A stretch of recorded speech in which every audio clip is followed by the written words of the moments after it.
हाँ जी, आप समायोजन पढ़ो। समायोजन में के काम करो कि जो व्यक्ति समायोजित हुए वो कोई भी परिस्थितियों घबरावे को नहीं। आगा आने परिस्थिति से आगे डट के मुकाबलो करे। बिंगो व्यवहार एकदम संतुलित हुए, सामाजिक बर्ताव बहुत बढ़िया हुए। आज पढ़ांगा कुसमायोजन व्यक्ति। जब एक व्यक्ति विभिन्न प्रकार की परिस्थितियों के समय अपने आप को उन परिस्थितियों के साथ नहीं डाल पाता, तो वह व्यक्ति सामाजिक वातावरण में असहज महसूस करने लगता है। आइजेक जो विद्वान है वो कहते हैं, जब सामाजिक वातावरण में एक व्यक्ति की आवश्यकता एवं अधिकारों में अंतर या विरोधी पाया जाता है तो कुसमायोजन को जन्म देता है। यह आइजेक विद्वान के वह कि एक व्यक्ति अगर आवश्यकता अधिकारों में अंतर पाई जन ला रही, ये व्यक्ति देखियो कि मेरे कने अधिकार या मेरे कने की वस्तु हैं वे कम है और दूसरा कन ज़्यादा है, तो बिंग कुसमायोजन पैदा हो जाएगो, यानी वो बिंग घृणा करने लग जाएगो।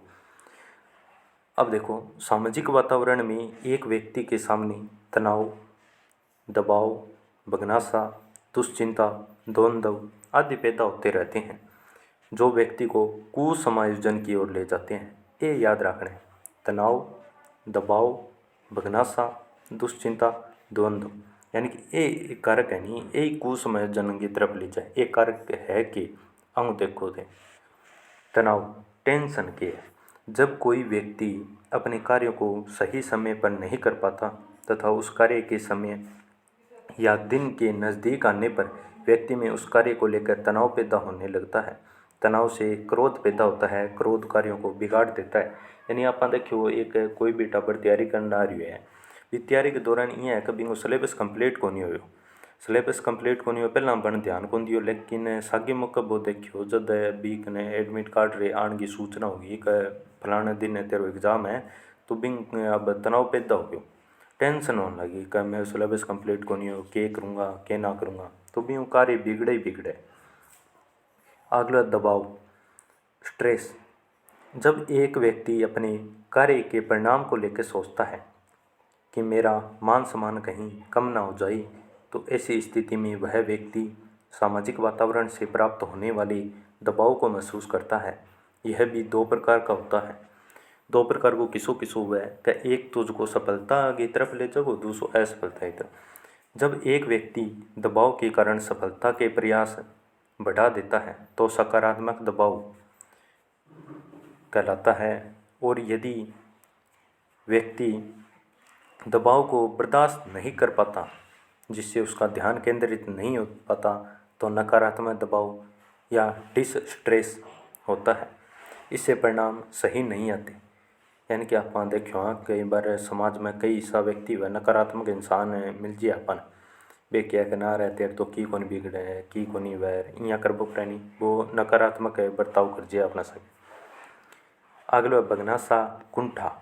जब एक व्यक्ति को किसी कार्य के होने की बहुत उम्मीद होती है लेकिन अंतिम समय में वह अपनी आशा के अनुरूप परिणाम प्राप्त नहीं कर पाता है तो वह निराशा या कुंठा में चला जाता है, जिससे वह अपने भाग्य को दोष देने लगता है। दुश्चिंता, एंजाइटी के वह। जब एक व्यक्ति ऐसी चिंता से ग्रसित हो जाता है जो चिंता उसे नहीं करनी चाहिए, फिर भी वह उस चिंता से ग्रसित हो जाता है, तो यह दुश्चिंता कहलाती है। दुश्चिंता के समय व्यक्ति को अपने आप से भी भय लगने लगता है। द्वंद्व। जब एक व्यक्ति एक ही समय में व्यक्ति के सामने दो अलग अलग परिस्थितियां उत्पन्न हो जाती है, उसे द्वंद्व कहते हैं, क्योंकि ऐसी परिस्थितियों के समय व्यक्ति उचित निर्णय लेने की स्थिति में नहीं होता, इसलिए इसे मानसिक संघर्ष कहते हैं। अब इनमें अपन देखो कि कई बार अपन देखा नहीं कि एक तरफ को एक तरफ का वह स्थिति इनमें पैदा हुआ है। कुर्ट लेविन जो को विद्वान है वो क्या है कि द्वंद्व के चार प्रकार होते हैं। पहलो उपागम उपागम, पद्धति पद्धति या सकारात्मक सकारात्मक द्वंद्व। जब एक ही समय में व्यक्ति में दो प्रकार के सकारात्मक व्यवहार या परिस्थिति परिणाम उपस्थित हो जाते हैं तो उनमें से किसी एक का चुनाव करना होता है। जहाँ का एक व्यक्ति को जहाँ दो परीक्षा में चयन हो गया, एक तो रीट में, पटवार में या पुलिस में, कि में मानो, तो वो अब भी सारों ज़्यादा बिन जो बढ़िया लगोनी बिन मैं जानो चाहूँ कजट अपन बढ़िया सुविधा मिले, काम थोड़ा कम हुए, तनख्वाह ठीक हुए, तो बात चीज़ वो देखो। आलो परिहार परिहार वर्जन वर्जन द्वंद्व या नकारात्मक नकारात्मक। जब व्यक्ति के सामने एक ही समय में दो नकारात्मक परिस्थितियां उपस्थित हो जाती है तो उनमें से किसी एक परिस्थिति को चुनना, जैसे इधर कुआं और उधर खाई। अगलो है उपागम परिहार। उपागम परिहार या पद्धति वर्जन इन सकारात्मक नकारात्मक द्वंद्व भी केवल जब एक व्यक्ति अपने आप में खुद सकारात्मक या नकारात्मक होता रहता है तो यह उपागम परिहार द्वंद्व कहलाता है। एक व्यक्ति बोलता है मुझे कक्षा में टॉप करना है, लेकिन दिक्कत ये है इतना पढ़ नहीं सकता, जब पढ़ा होना जब टॉप क्या करो बात चीज़ है। अब है बहु उपागम परिहार। जब एक ही समय में व्यक्ति के सामने कई अलग अलग अवसर उपस्थित हो जाते हैं तो ऐसी स्थिति में व्यक्ति उचित निर्णय नहीं ले पाता और अलग अलग प्रयासों में उलझ जाता है। जैसे एक ही समय में भिन्न भिन्न प्रकार की भर्तियों के आने पर एक प्रतियोगी किसी एक भर्ती के लिए निर्णय नहीं ले पाता, कमन क्या तैयारी करनी चाहिए। उपयुक्त परिस्थितियों में यदि एक व्यक्ति सही निर्णय नहीं ले पाता तो वह सही परिणाम भी प्राप्त नहीं कर पाता है और कुसमायोजित असामाजिक मनोरोगी या पागल हो सकता है। इसलिए इन परिस्थितियों से बचने के लिए व्यक्ति को समायोजन करना पड़ता है और समायोजन में मनोविज्ञान में कुछ उपाय बताए गए हैं जो निम्न है, यानी कि किसा किसा उपाय है। समायोजन के उपाय एक तो है प्रत्यक्ष उपाय है। प्रत्यक्ष उपाय में बाधा निवारण, यानी कोई भी अपने सामने बाधा आ गई तो भी निवारण करना। मार्ग में परिवर्तन, लक्ष्य प्रतिस्थापन और निष्कर्ष या निर्णय। ये चारों तो याद रखना ही रखना है, क्योंकि अगला बोला है अगला कोने रटी जाए। ये चार प्रत्यक्ष में रटना है। प्रत्यक्ष में कि वो बाधा प्रत्यक्ष होएगी, मार्ग परिवर्तन अपनों प्रत्यक्ष है, लक्ष्य अपनों प्रत्यक्ष है और निष्कर्ष तो प्रत्यक्ष है ही।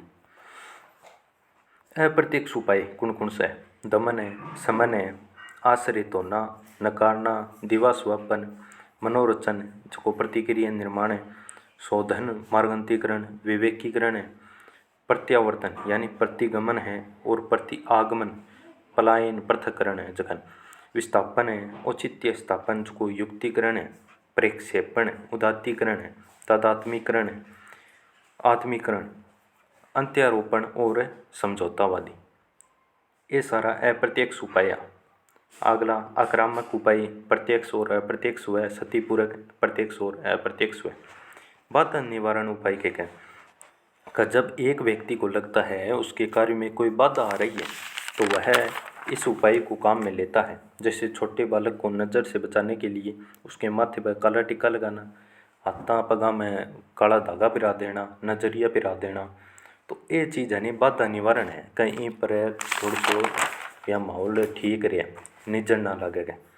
मार्ग में परिवर्तन, मार्ग परिवर्तन जब एक व्यक्ति किसी एक कार्य में सफल नहीं होता तो वह किसी दूसरे कार्य को सफल बनाते हुए या दूसरे तरीके से कार्य करते हुए संतोष की प्राप्ति करता है। जैसे स्वाध्याय से यानी कि खुद पढ़ के सफल नहीं होने पर एक व्यक्ति किसी मार्गदर्शक यानी शिक्षक को चुन लेता है। अब है लक्ष्य प्रतिस्थापन। लक्ष्य प्रतिस्थापन यानी कि एक जो लक्ष्य है वो अगर आपको ना मिले तो दूसरा कन चाल जाओ। जब एक व्यक्ति किसी बड़े लक्ष्य को लेकर प्रयास करता है लेकिन उसमें सफल नहीं हो पाता तो वह उसी प्रकृति के छोटे लक्ष्य को अपना लेता है और संतोष की प्राप्ति करता है। जैसे आईएएस की परीक्षा में सफल नहीं होने पर प्रतियोगी आरएएस में सफलता प्राप्त करता है, क्योंकि भाई अधिकारी की पोस्ट है, अधिकारी की पोस्ट भी लेनी। अब निष्कर्ष या निर्णय,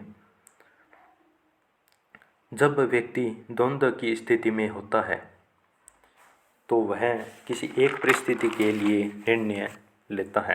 जिसे 2 भर्ती परीक्षाओं में सफल हो जाने पर व्यक्ति उसे अपनाने का प्रयास करता है जिस नौकरी को करने में उसे सरलता हो। यानी कि आप पीछे बात देखी कि एक तो शिक्षक भर्ती में सफल हो गयो, एक पुलिस में सफल हो गयो, तो कांस्टेबल लाग गयो। तो वो अब देखो कि टाइम कि में सीमित टाइम में रम जाऊँगा।